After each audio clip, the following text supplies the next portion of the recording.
Et un jour, le ciel redevient bleu. Texte lu par Anne-Hélène Gramignano. À Perle et Titou. Parfois, il suffit seulement d'oser. C'est l'expérience qu'Apony nous confie aujourd'hui. Ceci est l'histoire incroyable de ma vie.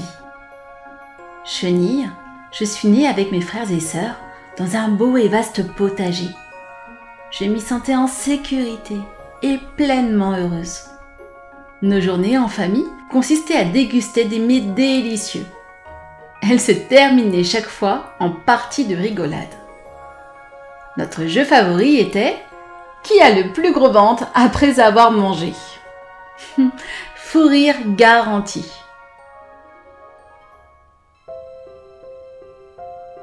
Un jour que je me régalais de mes feuilles de salade préférées, j'assistais impuissante à la mort de mes frères et sœurs. Le jardinier, très en colère de découvrir son travail décimé par des chenilles, tua toute ma famille sans l'ombre d'un remords. Rescapée, je me retrouvais seule au monde.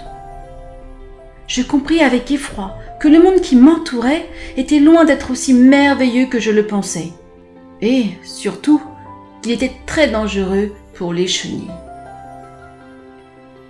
Traumatisée par cet événement, je me renfermai sur moi-même et tissai avec soin et empressement un solide cocon dans lequel je me sentis complètement protégée. Je me fis la promesse de ne jamais plus en sortir. Je passais mes journées à ruminer mon chagrin, ma colère et ma solitude. Mais, au fur et à mesure que les semaines se succédaient, je grandissais et me sentais de plus en plus à l'étroit dans mon refuge. Je me répétais à chaque instant « Arrête-toi de grandir, ne grandis pas !» Mais mon corps refusait de m'écouter et de fortes douleurs apparurent bientôt dans tout mon être.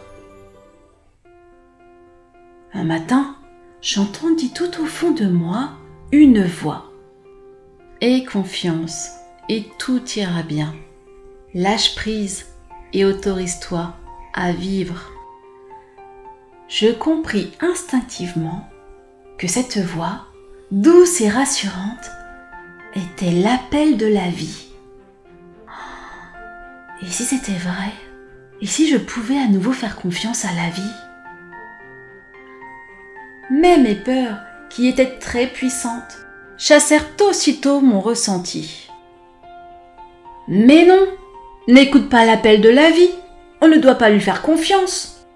Imagine que, dehors, tout ne soit pas aussi beau que ce que tu as connu auparavant et que tu ne parviennes pas à survivre. Je n'arrivais plus à réfléchir. Mes pensées étaient complètement embrouillées. Au même moment, j'entendis une musique. C'était le chant des abeilles. Ce chant si beau, accompagné des rayons du soleil qui chauffaient ma chrysalide, m'encourageait à oser prendre des risques. Je m'ouvris à l'idée que je méritais peut-être de donner une chance à la vie, à ma vie. Je ressentis tout à coup beaucoup de courage. C'était comme s'il me poussait des ailes magnifiques, douces, soyeuses et fortes en même temps. Mais oui, portée par l'émotion de cette nouvelle sensation de bien-être et sans m'en rendre compte, je m'étais métamorphosée en un magnifique papillon. Un sentiment de puissance et de liberté m'envahit et inonda mon cœur de joie et de bonheur.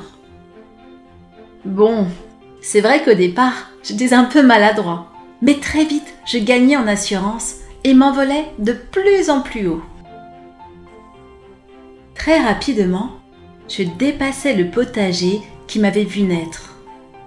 Je survolais un beau jardin où les fleurs étaient multicolores. Puis j'atteignis une petite rivière qui longeait ce magnifique jardin. Me sentant un peu fatiguée, je choisis de faire une pause sur une pierre ronde très accueillante.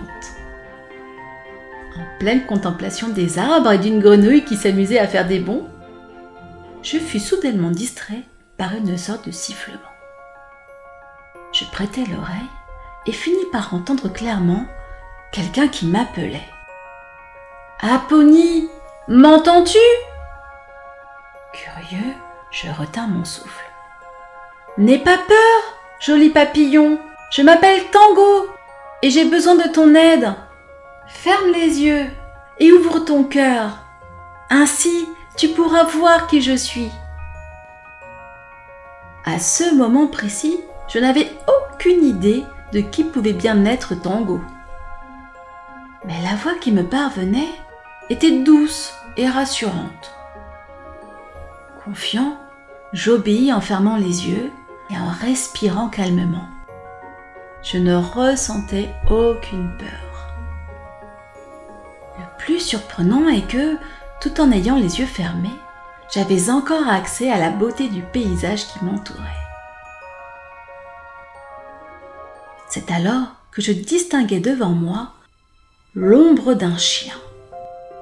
Ce chien, bizarrement, me souriait. Dans votre monde, je n'existe plus vraiment. C'est mon âme que tu ressens. Je me suis fait écraser par une voiture en échappant à la vigilance de ma jeune maîtresse, Laura. Depuis, elle est inconsolable et se culpabilise beaucoup. C'est pour cette raison que j'ai besoin de toi. Effectivement, je me souvenais maintenant d'avoir vu ce chien se promener au milieu du potager lorsque je n'étais encore qu'une chenille. Mais comment pourrais-je t'aider ? Je ne suis qu'un papillon. Oui, mais tu as la capacité de m'entendre et de me voir. Tu l'ignores encore, mais vous, les papillons, vous êtes des messagers de l'au-delà, tout comme les oiseaux, les libellules et les coccinelles. Surpris et intéressé, j'écoutais attentivement Tango. « Qu'attends-tu de moi ?» « J'aimerais que tu remontes la rivière.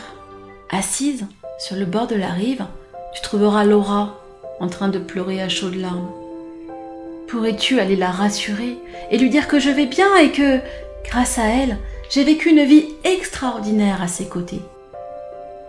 Mais enfin, Tango, je suis un papillon, pas un humain. Et je te rappelle qu'en tant que papillon, je ne parle pas le langage des humains. De plus, j'en ai très peur, car le dernier que j'ai rencontré a tué toute ma famille. Ne t'inquiète pas, Laura est tellement gentille et surtout si malheureuse. Nous étions inséparables tous les deux. Elle attend seulement que je lui envoie un signe qui pourrait la rassurer et lui prouver que je vais bien et que je pense à elle. S'il te plaît, accepte de m'aider. Bon, d'accord, je veux bien essayer. Guidée par Tango, je remontai la rivière et, effectivement, j'aperçus sur la rive une jeune fille qui pleurait. L'intensité de son chagrin me bouleversa. Que dois-je faire maintenant ? Pourrais-tu t'approcher d'elle et te poser sur son bras ? Mais si elle me fait mal ? Fais-moi confiance. Si tu suis mes instructions, elle comprendra que c'est moi qui prends contact à travers toi. Et tu sais pourquoi ? Lors de nos nombreuses promenades avec sa mamie, Laura adorait admirer toutes sortes de papillons et en particulier ceux de la même espèce que toi. Sa mamie lui a appris que les papillons sont des signes de l'au-delà, qu'ils sont le lien entre les deux mondes. Je suis certain qu'elle va se remémorer ses souvenirs lorsqu'elle te verra.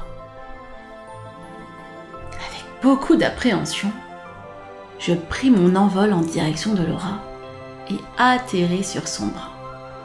Mais, par réflexe, celle-ci me chassa d'un signe de la main. Même si je n'eus pas mal, je pris peur et reculai de plusieurs mètres. Tu vois, je t'avais prévenu qu'elle ne comprendrait pas. Laisse-lui un peu de temps. Elle est trop préoccupée par son chagrin pour être ouverte aux signes de l'au-delà. Recommence.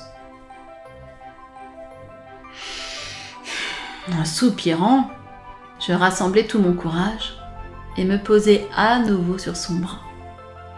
Mais cette fois-ci, à ma grande surprise, Laura ne me rejeta pas. Elle se mit à m'observer en prenant garde de ne plus bouger. Confiant, je restais immobile, seules mes ailes dansaient. Laura fronça les sourcils et se gratta la tête. Elle réfléchissait. Très vite, le souvenir de ses promenades avec Tango lui revint en mémoire. Elle repensa au papillon qu'elle aimait tant admirer.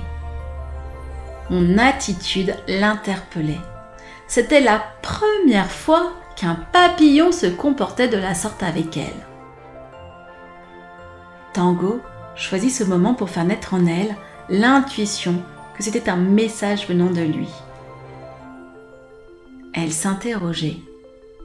Serait-ce possible que sa mamie ait raison et que les papillons soient vraiment des messagers de l'au-delà?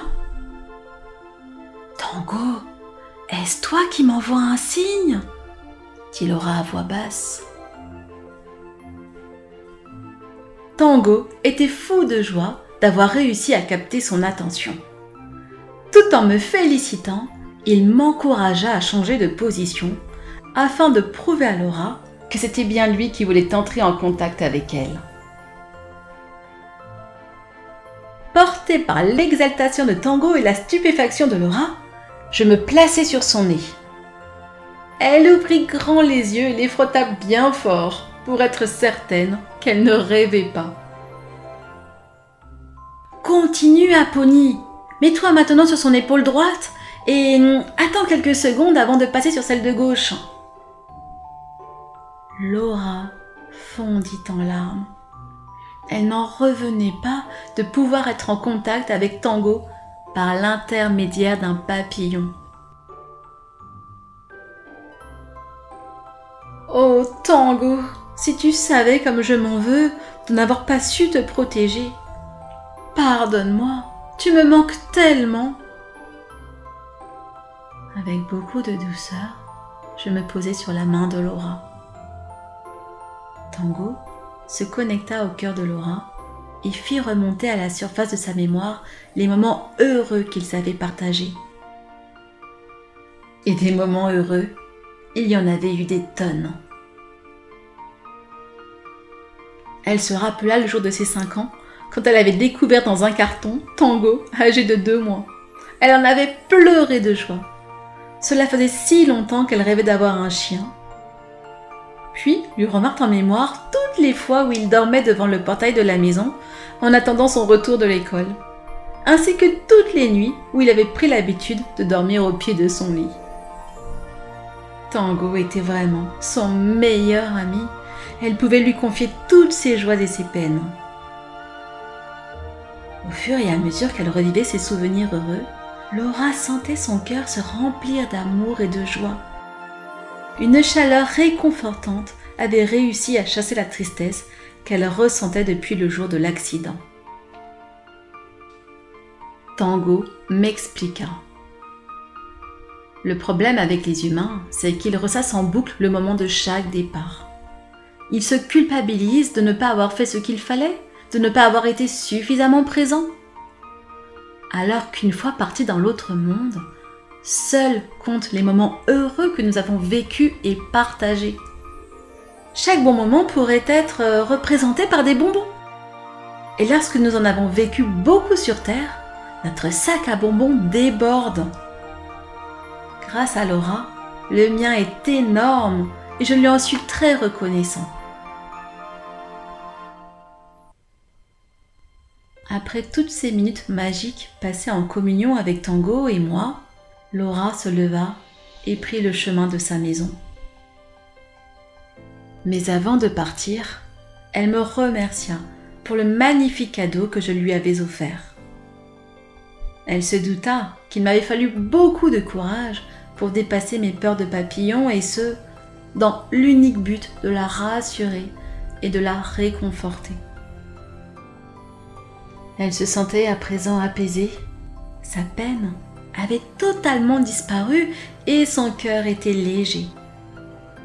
Elle était persuadée que Tango l'avait guidée au bord de la rivière et qu'il m'avait envoyé pour qu'elle comprenne qu'il allait bien, qu'il ne lui en voulait pas et qu'il veillerait toujours sur elle. Je n'eus pas le cœur de la quitter tout de suite et décidai de l'accompagner pendant un long moment sur son chemin. Ce moment passé avec Laura et Tango fut pour moi une découverte surprenante. Je venais de comprendre que l'une de mes missions de vie était de passer les messages réconfortants de l'au-delà. Je ressentis de la gratitude pour cette magnifique journée qui m'avait fait naître 2 fois. De son côté également, Tango était rassuré. Grâce à l'aide d'Apony, il avait pu entrer en contact avec Laura. Son chagrin apaisé, il put repartir, soulagé, pour un pays magique où tous les animaux vivent heureux et en paix en attendant de retrouver leur maître. En traversant son jardin, Laura leva les yeux au ciel et se rendit compte qu'il était redevenu bleu.